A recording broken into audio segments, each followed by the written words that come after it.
This call is now being recorded.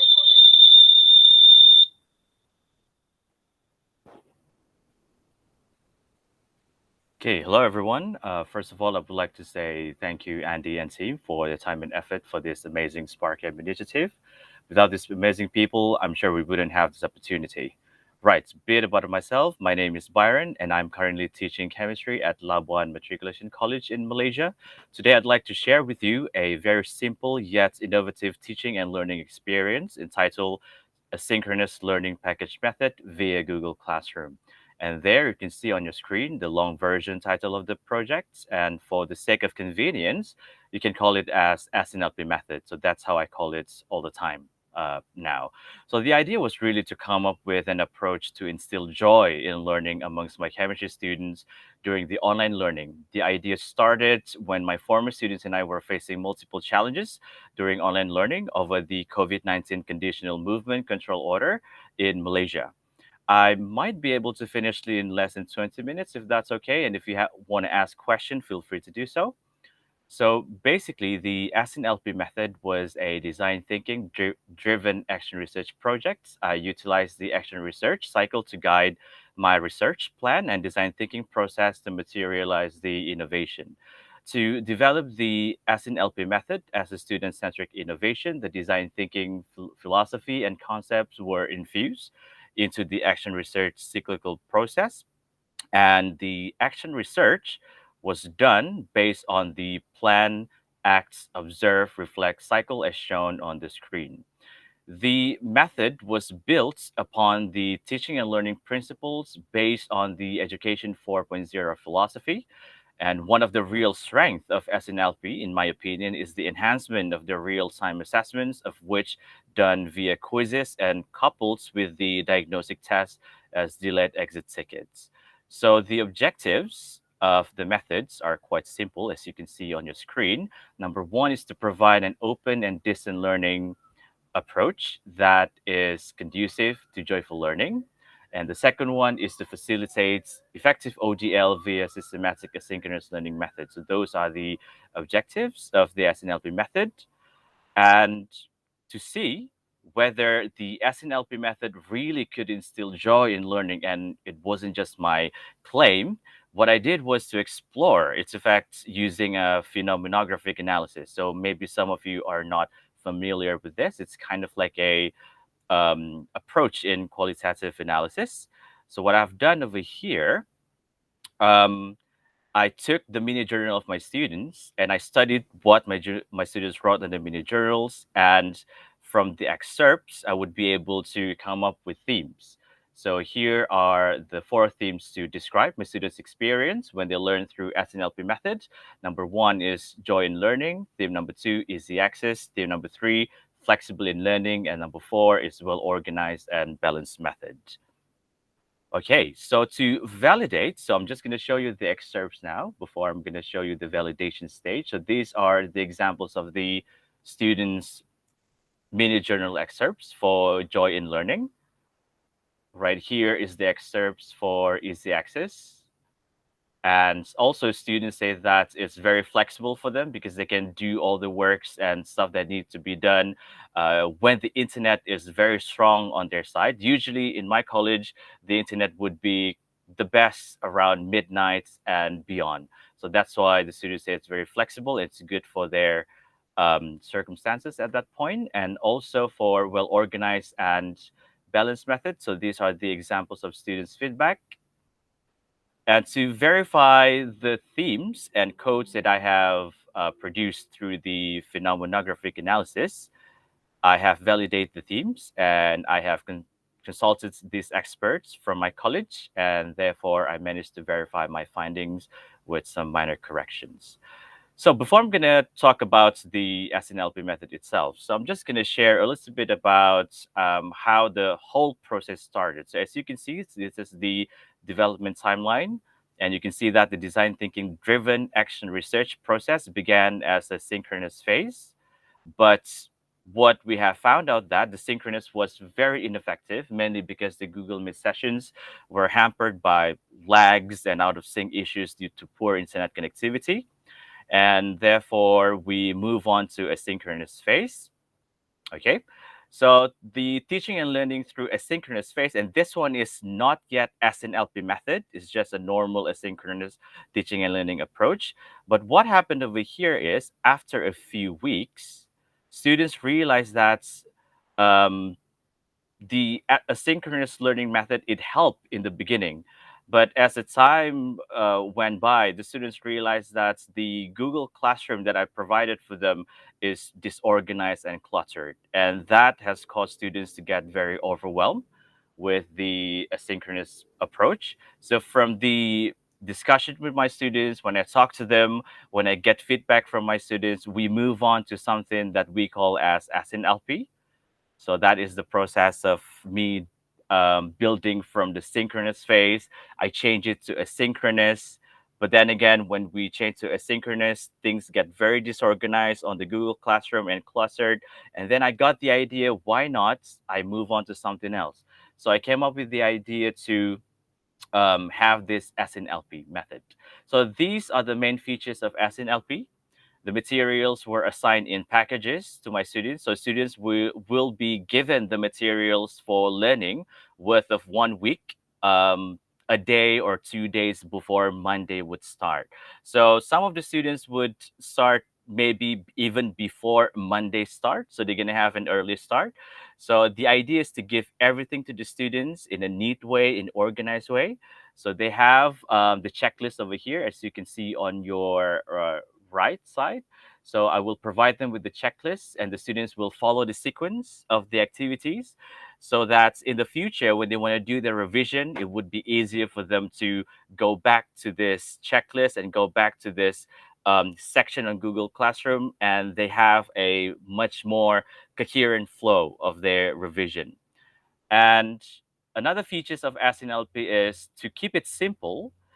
I use only these three. I'll focus on these three apps. Number one is Edpuzzle, and the second one is Quizizz, and the third one is YouTube and Google Classroom as the LMS. So what I use Edpuzzle is used for the induction um, induction phase for the package. So if I want to introduce them some new chemistry concept, if it's too abstract, I would get some very interesting videos. I'm going to use them as a Edpuzzle activity. I will give them to the students, and through the Edpuzzle, I would be able to look at the progress and so on.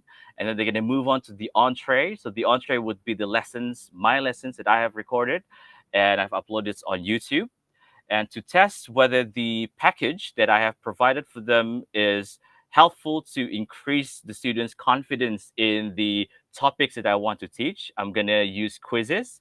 And this Quizizz, it has two functions. The first one is the normal Quizizz assignments. That one is going to be a normal formative assessment.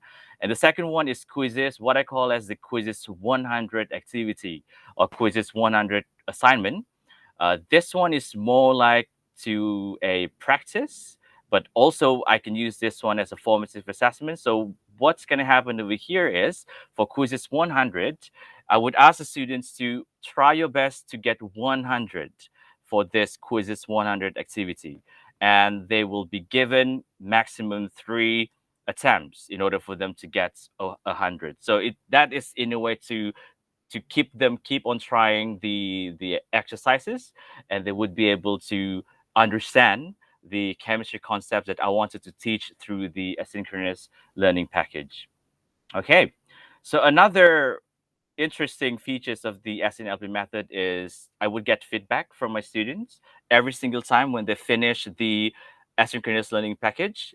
They will be filling up a form. I use Google form for this one, and through the Google form, I would ask them how do they feel about the package, what level of confidence have they gained through the package, through all the activities, and so on.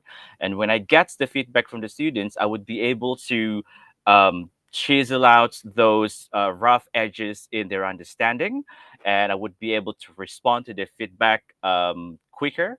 And then also in my reflection, in my lesson plan, I would be able to include all the graphs and everything and the feedback of the students inside. So in the future, I would be able to use this as a reference to build a much better package for my students. And also, another thing that is very important for AsynLP method is you need to monitor. Okay, for me, I feel that when I started the asynchronous learning package, I feel that I need to monitor my students almost not 24/7. Is that is exaggeration, but that again, sometimes at 10 p.m. or 11 p.m. or in 1 a.m. If I'm still awake, I would be getting questions from my students because, like I said just now, those are the time, like 11 p.m. until 3 a.m. or 4 a.m. in the morning. That is the best internet they're gonna have in the college, okay? Because that somehow that is how the service provider has set that out. So sometimes at 1 o'clock, I would get my students to ask questions, and you're gonna start to see most progress at that time. So that's why I could feel that I'm constantly monitoring my students from day to nights, late at night, and I need to motivate them to do this work. I need to make sure that the students are doing the Edpuzzle, the quizzes, and so on. Because when you use Edpuzzle and quizzes, for those who are familiar with these two apps, we can see the progress of the students. Okay, so yeah, so this is another features that the SNLP method has. Okay, so I'm just gonna show you my Google Classroom. Over here, this is how I arrange my Google Classroom now for asynchronous learning for my students. So you can see that I have the SNLP1 for the topic of chemical equilibrium. So at the very top over here, so as you can see, I have provided students with the checklist.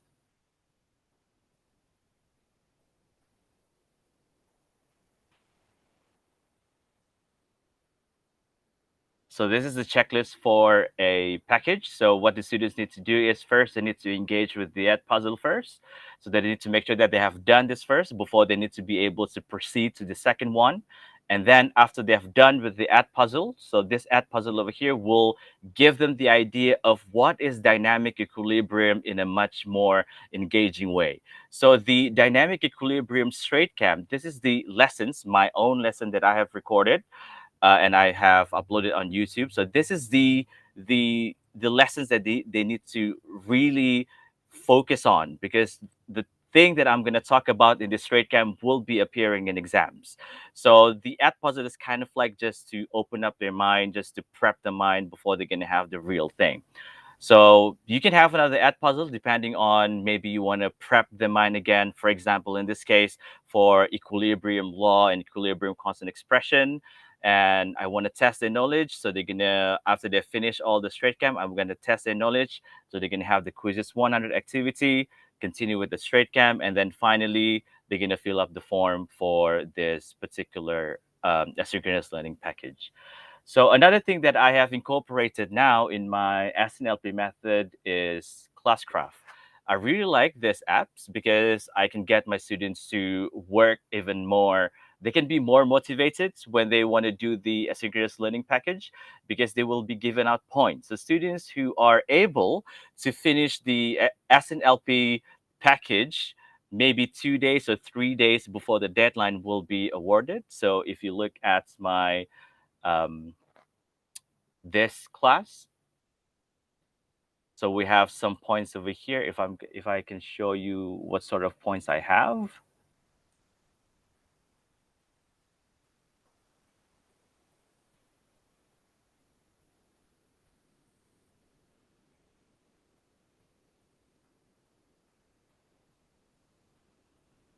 So when you look here, I give points for students who completing the online activities.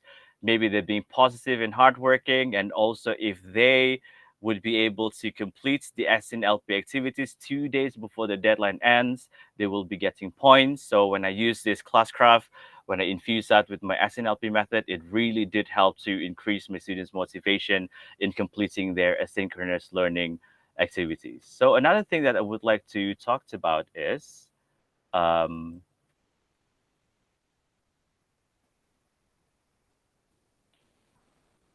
the asynchronous learning package.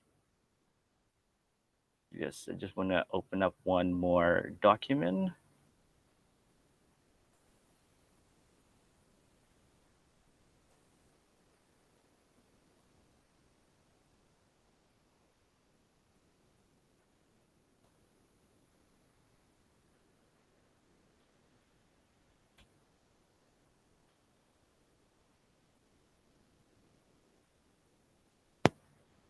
Okay, so apart from instilling joy in my students' learning experience before, the most important thing is, and I'm quite proud about this. I managed to get my students to perform very well in exams. So these are just the examples. So my classes are ranked first, second, and I have some ranked top 10 when they were taught by using the asynchronous learning package, even during challenging time. And also this idea, kind of like innovation that I have done, um, won a gold medal in this competition. And recently in September, when I shared this in this particular event, I was awarded as one of the best presenter for this project. Okay, so I think that's all from me. So if you do have any questions, you can ask.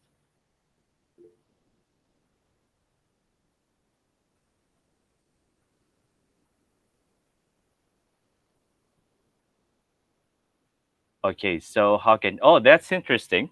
We haven't done that yet. Maybe we can try that.